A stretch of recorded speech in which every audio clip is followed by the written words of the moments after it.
Tired of your killer games looking like this every match? Being a good killer in Dead by Daylight is very difficult. And as a killer main since as long as Dead by Daylight has been out, here are 5 of the most important tips that I've learned in order to win almost every game that I play. Learn how each survivor plays. Now, when you're in the killer lobby, you're going to have 4 survivors, and each one is going to play differently. Some will be worse, some will prioritize different things, some will loot better. And in this clip I'm showing you, I have 1 gen left and nobody dead. Now, I killed this Bill because I saw him with barbecue, and he was on death hook, and all the other survivors were much stronger in looping. But being able to take a survivor out of the game gives me much more pressure, and that's something we can talk about later. But if I had gone for another survivor, then I probably would have lost, because one very important thing is that any survivor can do a gen, but not every survivor can loop efficiently. So being able to learn how each survivor played, and in this case, the Bill taking him out when I did, caused me to spread out a lot more pressure, because that was one survivor that I didn't need to worry about being on a gen or hiding.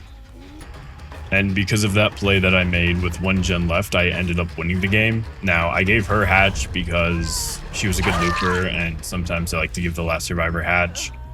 But being able to single off that Bill caused me to snowball, because there was one less person I needed to worry about, and they didn't play their cards right, and I ended up killing them all. So for number 2, and this kind of piggybacks off the first tip, but understanding and mastering map pressure. So I'm going to pause this right here, and with Lethal Pursuer, we can see the survivors are kind of all in the corner. We see 1 survivor to the right running more to the right, but we basically know that these survivors are all going to be over here. Looks like they're probably going to work on this gen right here. So it would be a good idea to go to this gen, because we're going to disrupt at least 2 survivors and prevent them from doing a generator. So this is a perfect grab. As we can see, we have someone off the generator already and first hook.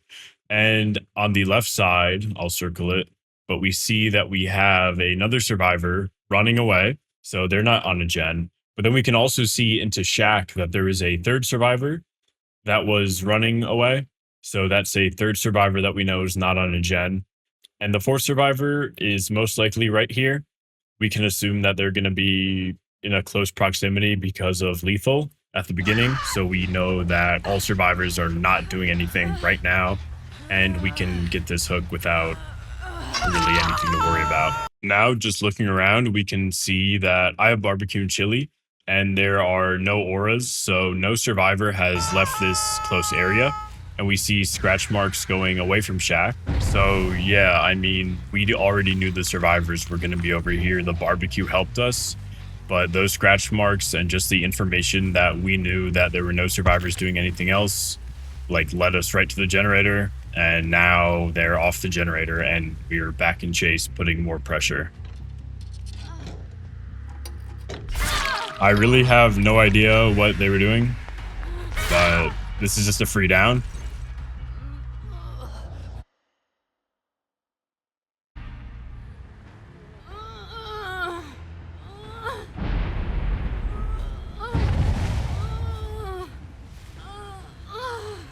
So this was a quick check, but we saw that there was no auras to the right, so we know 1 survivor's near us.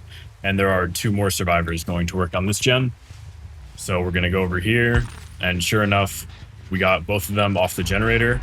And because of the event mode, we're going to get a free down here, which is just more pressure. We know the survivor behind us isn't doing the gen. The other survivor's about to get unhooked, most likely. I just want to pause it right here because it may be a little bit hard to see. But there is a survivor on this generator circled right here, and we do not see the other survivors, so we can assume that they're not going for the unhook, because their aura would have been detected if they're going for an unhook. Also, a thing to notice, we now know where everyone is, because the generator on the left that has the white aura just got hit with our dead man switch. So that means a survivor was on it and they got off it, which means that generator is now blocked. So they're most likely going to go for the unhook now, but we now know where every survivor is. So thanks to barbecue, we now see that the last survivor has peeled off and is now going for the unhook on the further survivor. So we're just gonna go for that trade.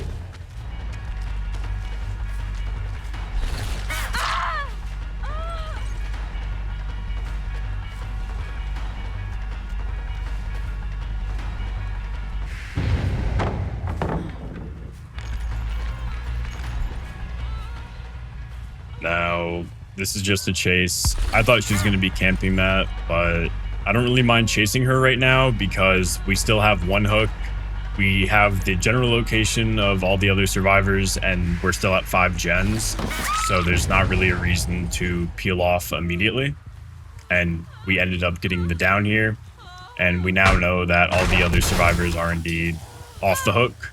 So we're going to hook further so we can see their auras and see what they're doing. So it's really hard to tell here, but there's a generator that just turned white, and there was a survivor on that, but luckily for us, they got off. But that was the only aura we saw, so we're just gonna go chase it.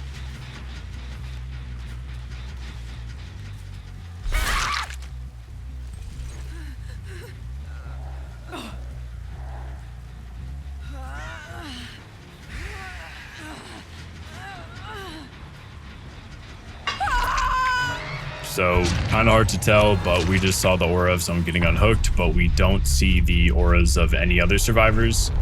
So we just got one person down at 5 gens, which is amazing. And we know where the 2 out of the 3 remaining survivors are.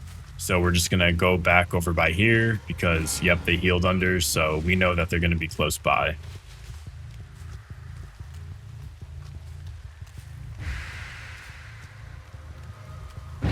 So luckily for us, we just saw them miss a skill check. So we know that one of the survivors is right here. Now, I'm fine with this chase because there's only 3 survivors alive and one of them we're chasing. So that's only 2 survivors that can be working on 5 generators. And that's already a pretty easy situation to win. But this chase is perfectly fine for us. There are some situations where you wouldn't want to commit to a chase like this, but this is fine. And I didn't know where they went right here, but because of the event, they have a big blue aura. So, you know, not really the smartest, but they flashbang saved, which was really good on them, actually. But we now know where we actually now know where all survivors are, because that survivor that we chased just got saved by another survivor with a flashbang, who we're chasing now. And that 3rd survivor just finished a gen. So we now have 2 survivors that are not working on generators and only 1 person for the rest of the generators. Now, we just saw the Feng Min drop down and we can see the chase, but we now know they're going to be right over here. So we get the down on the pallet, but we know this Feng Min is probably going to go for the save, and sure enough, here she comes. Now, this is really great pressure, honestly, because, yeah, now we have 2 downs. This was a free down by the Feng. So we now only have 1 more injured survivor, and this game is pretty much over. But because of the event, I get the aura on the last survivor. She's right here, and there you go. This game was played pretty well by me for pressure, but also the survivors weren't really doing what they were supposed to do. And it's some situations like this where you want to be that play saver as a survivor. You want to get that down. But me being able to pressure the map early with my perks and being smart about how I went for zoning and like situations where I knew where the survivors were basically won me the game. So number 3, we have play to your killer strengths. Now I'm just going to go over a quick overview of the current killers and kind of the most that they fit into. Now, this isn't exact because a lot of the killers can fit into multiple categories. There's definitely a lot of spots where some of the killers could be, but as a general sense, we have like anti-loop killers, rushdown killers, zoning killers, map control killers, some hybrid killers, pure stealth killers, some hybrid stealth killers, snowballing killers, and then the setup slash trap killers. Now, really the thing that you should take out of it is all the killers can be played in different ways, but typically this is what they are pretty strong at. Though I will say for hybrid killers, these killers can do a lot of things pretty well. Like Xenomorph has good map pressure, has a good ranged attack, can find survivors pretty easy in his tunnels. So he's not exactly just one type of killer. Same thing with Springtrap. He has his doors and some add-ons that are pretty strong, being able to see generator progress. But he also has his axe, which has multiple uses. And there are like counterplay with his like cameras and like teleporting across the map with doors. There's a lot of different ways to play these killers. Same thing with hybrid stealth, because Pig is mostly stealth, but we have her whole like head trap mechanic. Same thing with the Onryo. She can be stealthy when she comes out. She also has her ability that makes her undetectable, and her condemn and whole TV teleporting system. Same thing with Chucky. He can be pretty stealthy because he's really small, but he can like lunge pretty quick and it's pretty stealthy. Same thing with his like mobility. And snowball killers, we have Bubba because you can obviously get 4 people down really quickly with the insta down chainsaw. And with the Onryo, you can chain his blood rush, his like demon dash, sorry, and just go across the map and get the insta downs really quickly. Now, I don't play a lot of Ghostface, but this example, we have 2 people left, and it looks like this Sable is trying to hard commit this gen, not paying attention. And I saw the stalks from behind, which means that, yep, she's right there. But being able to get that insta down and now having the last person alive basically in chase basically means I can win this game. And this was just a short clip, but I'm going to provide more in a second. But being able to use Ghostface stealthiness in order to get that down and his power basically put me in a lot better of a situation here. So Wesker is one of my favorite killers, and here's a game where using his kit was really efficient for me. So we have a healthy survivor. I end up dashing in front of them and zoning them away from main, which causes them to go down. But then with his dash, again, I get that down, which I wouldn't be able to do on like a normal chase killer. Like if I was playing Trapper without traps, probably wouldn't have happened. But being able to use this ability right here was really nice in order to get the down. And like right here, I would not have made that on any other killer. So I just got a hook and I see that all 3 survivors are over here and they're healing the guy who just got unhooked. So I'm going to go there and I know that they're going to be nearby. I hear them and I end up getting the Meg.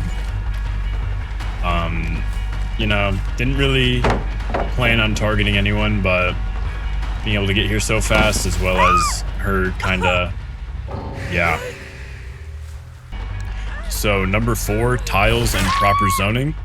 So we just got a down here and we're going to hook her right over here because we have a Scourge hook.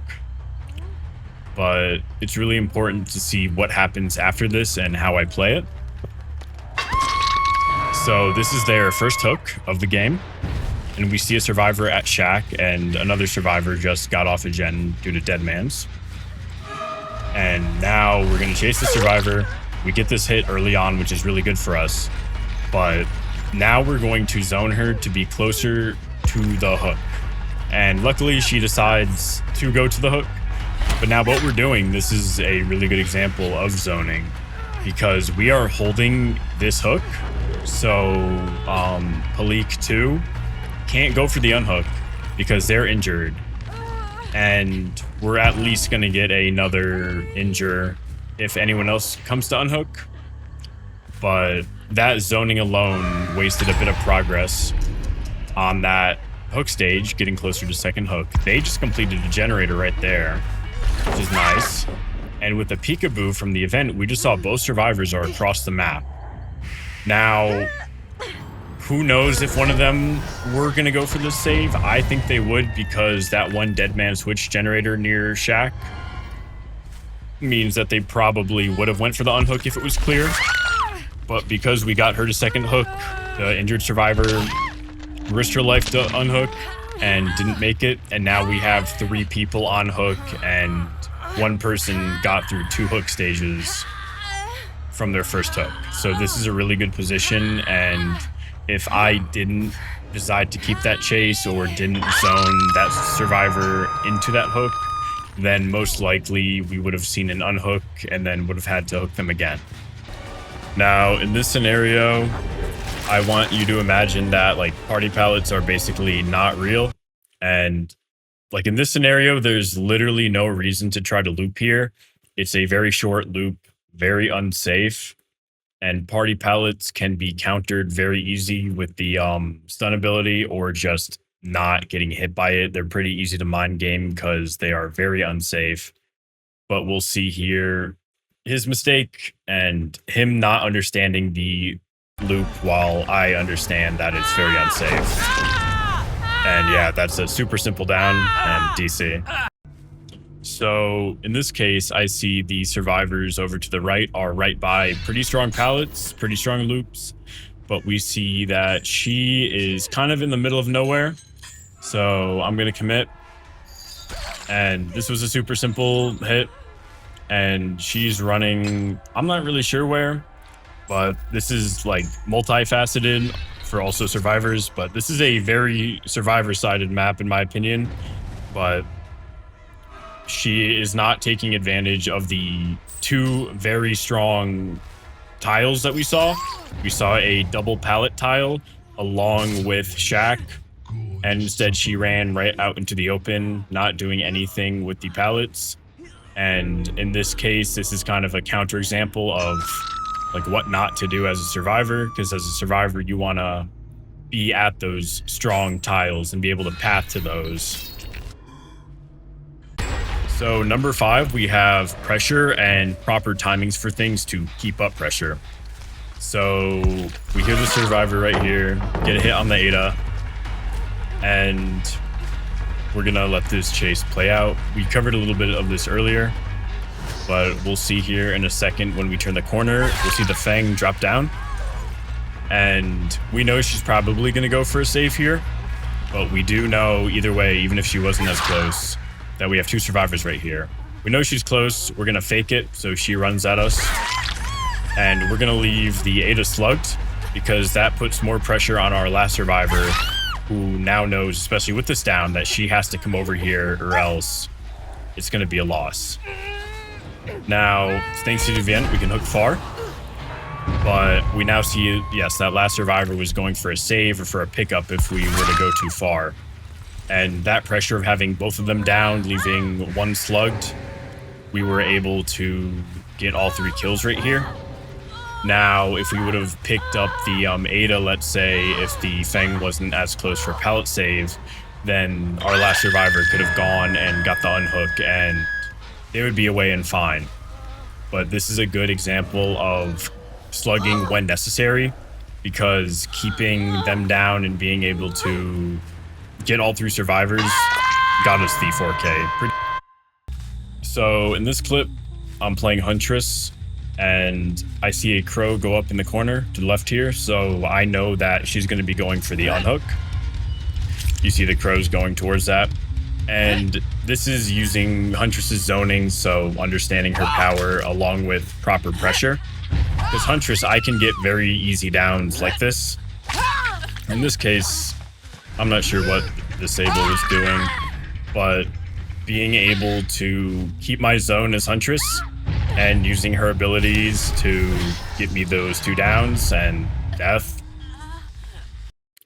But yeah, thanks for watching. This was my first time making this type of video, so if you have any improvements or if I missed anything or want to see more like it, then please let me know by commenting and subscribing. But I've been playing Killer since the games came out, and I did take a big break after like 2019, so I'm just getting back into it. But I see a lot of killers complaining about a lot of simple things, and I just felt like this guide could be a little bit helpful. There's definitely a lot that I didn't mention, and there's so many intricacies to a ton of killers. So, yeah, but thank you for watching.